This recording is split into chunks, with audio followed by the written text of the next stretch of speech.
السلام عليكم واهلا بكم معايا في فيديو جديد ووصفة جديدة.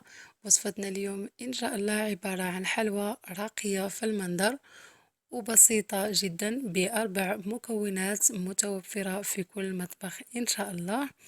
ف المذاق ديال الحلوى ديالنا اليوم غادي يكون بمذاق القهوة. فممكن اللي ما كيحبش مذاق القهوة انه يستبدلها ببشر الليمون الحامض او بشر البرتقال او روح البرتقال او الليمون، فتبقى النكهة اختيارية. اذا يلا نشوفوا المكونات ديال الحلوى ديالنا وطريقة التحضير. فهنايا عندي 250 غرام من الزبدة بحرارة المطبخ، يعني ربع كيلو. كأس واحد من السكر حبيبات ما يعادل 125 غرام. ملعقة كبيرة من قهوة سريعة الذوبان، وغادي عاد نضيف واحد كمية أخرى. والدقيق يبقى حسب الخليط. نمروا للطريقة. في إناء غادي نوضع أول شيء القهوة، ومن الأحسن أنكم توضعوها في القليل من الماء باش تذوب لينا من الأول. نضيف عليها كأس من السكر، ونضيف عليها 250 غرام من الزبدة، وضروري تكون بحرارة المطبخ لأنها ملي كتكون بحرارة المطبخ كتسهل علينا عملية العجن بسرعة كتجانس مع المكونات. كما كتلاحظوا فهنايا من بعد ما غادي نضيفها غير باستخدام الملعقة في الأول، غادي نحاول أنني ندوب أو ندخل حبيبات السكر في الزبدة. ولكن هنايا لاحظت بأن القهوة ما كانتش كافية لإعطاء اللون، وضفت ملعقة كبيرة قهوة مع قطرات من الماء وخلطها مزيان حتى ذابت، وغادي نضيفها على الزبدة السكر وقهوة سريعة الذوبان. نخلط المكونات مع بعض جيدا. فمن الأحسن أنكم إذا بغيتوا ديروا نفس الوصفة ديالي أنكم تخلطوا أول شيء قهوة سريعة الذوبان بقليل من الماء العادي، ليس بالضرورة دافئ، المهم أن القهوة كتذوب لينا. كنخلط المكونات حتى كتجانس وكنبدا نضيف الدقيق. فهنا كمية الدقيق صراحة ما قستش من بالضبط الكمية. في الأول ضفت كمية معقولة وخلط أو كنخلط هكا المكونات كيف ما كتشوفوا معايا في الفيديو. فعجينة الحلوى كيف ما كانت ضروري أنها تكون عجينة طرية لا تلتصق باليدين. مهم أن العجينة تكون طرية ورطبة، هذا هو الأساس باش تكون في الأخير النتيجة ديال الحلوى ديالنا هشيشة وطرية وكتذوب في الفم. هنايا من بعد ما دخلت واحد الكمية مهمة لقيت بأن العجينة باقي خاصها، وبديت كنضيف بالملعقتين باش ما نحصلش العجينة متماسكة أو صلبة. كنضيف وكنخلط. في الأخير كنحصلوا على هاد العجينة اللي هتشوفوا معايا، عجينة رطبة وطرية في نفس الوقت. هنايا الآن غادي نبداو بالتشكيل ديال العجينة ديالنا. كيف ما شفتوا شحال تبقى من الدقيق. بالنسبة للشكل فيبقى اختياري. فاليوم أنا غادي نعمل هذا الشكل هذا اللي غادي تشوفوا معايا في الفيديو. كناخدو القليل من العجين كويرة بهذا الشكل هذا، وكنوضعها على سطح العمل وكنحاول أنني نبسطها ونقادها. فهنايا العجينة ما غاديش تكون رقيقة جدا وما غاديش تكون سميكة. ما تكونش رقيقة لأنه ما غاديش نلصقوهم مع بعضياتهم، وما تكونش سميكة لأن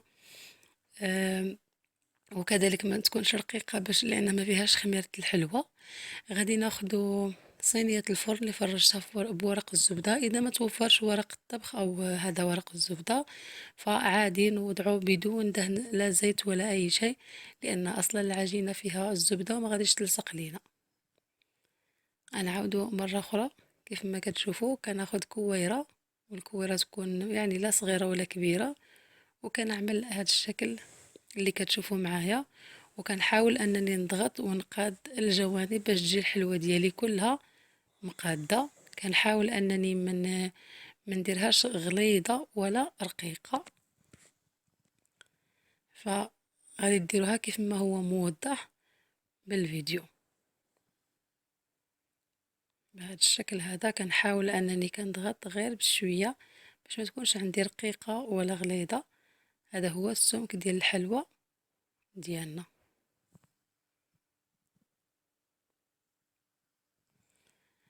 غادي نكمل بنفس الطريقة جميع العجينة اللي عندي. فهنايا غادي تعطينا كمية الحلوى يعني كتيرة ما شاء الله.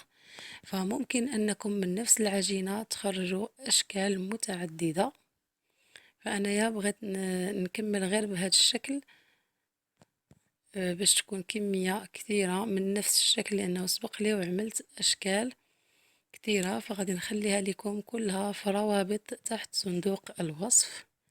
دائما حلويات سهلة وبسيطة وناجحة في نفس الوقت. من بعد ما غادي نكمل الحلوى ديالي كلها، غادي نسخن الفرن على 180 درجة ونوضعهم في الفرن ونخليهم 25 دقيقة. هنايا عملت هاد الصينية كيف ما كتلاحظوا، وتبقات هاد الكمية اللي غادي نكملها في صينية أخرى. من بعد ما كطيب لنا الحلوى الآن كنخليوها تبرد، كنجيو للتزيين. كناخدو شوكولاتة بيضاء وسوداء كندوبوهم، وكنبقى ناخد حبة من الحلوى وكنوضعها في الشوكولاتة السوداء أول شيء كيف ما كتلاحظوا معايا، وكنرجعها لورق الطبخ لصينية الفرن. كنكمل، ما غاديش نعمل الكمية كلها لأنني محتاجة أن الحلوى ديالي تبقى والشوكولاتة تبقى فيها هكا طرية، باش غادي نضيف عليها كتزيين الشوكولاتة البيضاء. غادي نعمل غير هاد الكمية، هاد يعني الصف الأول. نحاول هنايا اذا ما عملتوش من الاول ورق الطبخ فغادي توضعوا الحلوى في بلاستيك، يعني بلاطو اللي يكون فيه بلاستيك غذائي باش سهل عليكم الامر، ودخلوها للثلاجة وبسرعة تجمد. الان غادي نجيو للتزيين الثاني. غادي ناخذ شوكولاته بيضاء اللي وضعتها في بلاستيك عادي، ودرت واحد الثقب صغير، وغادي نحاول انني نعمل خطوط 3 أو 4 خطوط يعني كيف ما بغيتو بهذا الشكل، ويكون احسن انكم يعني هذا الشكل سهل. هاد الطريقه سهله احسن ما تقعدوا ديروا غير بالوحيده. فهنايا هاد الصف كامل دوزت عليه 3 خطوط بيضاء. ناخذ سكين اللي ضروري يكون الراس ديالو رقيق جدا، او ممكن نستعملوا غير عود رقيق. هذاك اعود الاسنان كذلك كتكون احسن لانها رقيقه. وكنعمل خطوط بهذا الشكل. ممكن تعملوا خطوط عموديه فقط او افقيه فقط، او ممكن تعملوا خطوط متعاكسة كيف ما بغيتو. فقط انا السطر الاول اللي عملت خطوط متعاكسة، من بعد مشيت وضعت خط غير خطوط من جهة واحدة. وغادي نكمل بنفس الطريقة جميع الحلوى اللي عندي ونوضعها في الثلاجة وليس في المجمد حتى كتجمد، وكنقدموها بالصحة والراحة. في الاخير هذا هو الشكل النهائي ديال الحلوى ديالنا. نتمنى ان تنال اعجابكم، صراحه كتجي رائعه جدا. جربوها وردوا عليا الخبر. كيف ما قلت لكم، اذا ما بغيتوش انكم توضعوا قهوه سريعه الذوبان، فممكن استبدالها بشر الليمون او البرتقال او باي نكهه بغيتو. الحلوى ديالنا كتجي هشيشه، فهنايا من قسمتها فقط لانها كانت في الثلاجه وجمد عليها الشوكولاته، اما هي كتجي هشيشه وكتذوب في الفم.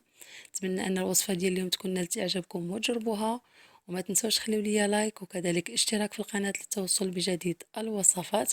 وكذلك خليو لي اقتراحاتكم وتعليقاتكم الفيديوهات قادمه باذن الله.